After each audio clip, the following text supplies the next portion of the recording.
키티 제너비즈 사건은 1964년 뉴욕에서 발생한 살인사건입니다.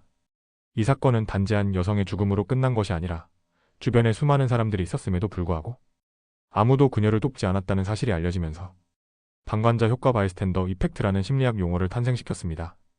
그러나 이 사건에는 언론의 과장된 보도와 진실에 대한 오해가 얽혀 있어 그 비극이 더욱 깊게 느껴집니다.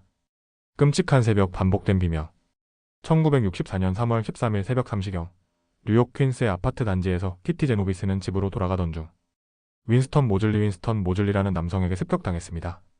모즐리는 그녀에게 칼을 휘둘렀고 키티는 살기 위해 필사적으로 비명을 질렀습니다.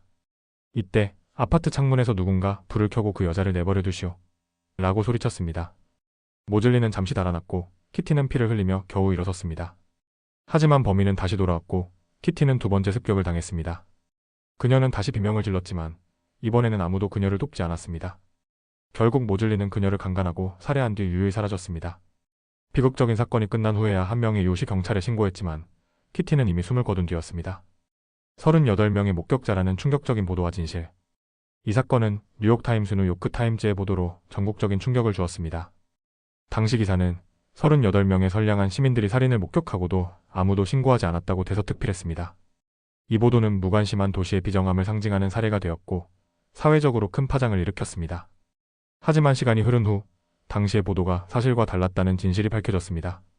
키티의 남동생이 사건을 재조사한 결과 사건을 목격한 사람은 38명이나 되지 않았고 여러 명이 비명을 듣고 신고를 하거나 창문을 열어 소리를 지르는 등 나름의 반응을 보였다는 사실이 드러났습니다.